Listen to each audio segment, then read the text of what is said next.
What is up, everybody? Today we are back on Minecraft, and today we're going to be taking a look at another feature that was recently added into 25, and that is the inverted daylight sensor.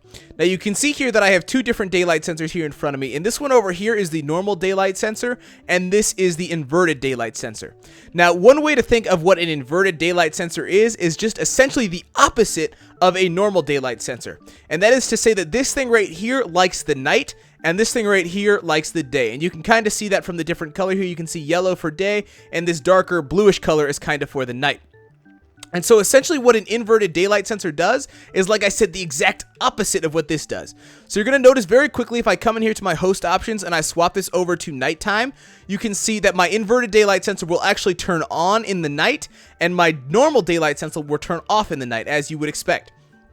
So this guy right here essentially is like the one that you would want to have in your world if you wanted to have your lights come on at night, or you wanted something to activate at night. This would be the guy for you, is the inverted daylight sensor and not the normal daylight sensor. Now you're going to notice that this is exactly like the daylight sensor, because if I actually go ahead and I swap it over here to the day, oop, wrong one, and if I swap it over to here to the day, you're going to see that this guy is actually still lit for a little while, and that's because just like the daylight sensor, the amount of redstone signal this thing gives off depends on how bright or dark it is outside.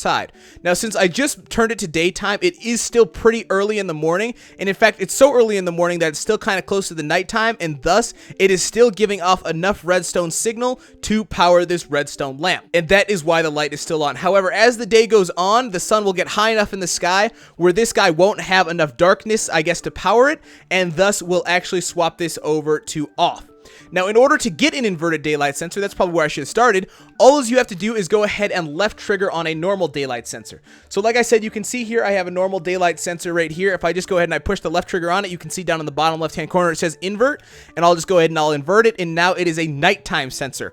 And again, I just swap it again, swap it again, swap it again. It's that simple to do. You don't have to craft anything new, anything special. It's just a normal daylight sensor that you just go ahead and you push the left trigger on, and it will just swap it right on over. Now, as far as the actual inverted and normal daylight sensors go, I think that's about all that there is to say. If you guys have any questions about how these work, feel free to drop that down into the comment section below, and I will be sure to read through those and answer them if you guys have any questions. If you guys did enjoy this video, please do feel free to drop me a like down below and subscribe for some more Minecraft console content in the future, because I will have an absolute massive amount of content coming your guys' way, so make sure you guys stick around for that. And I really do appreciate all of you guys watching. I will see all of you guys later with some more videos. So, peace!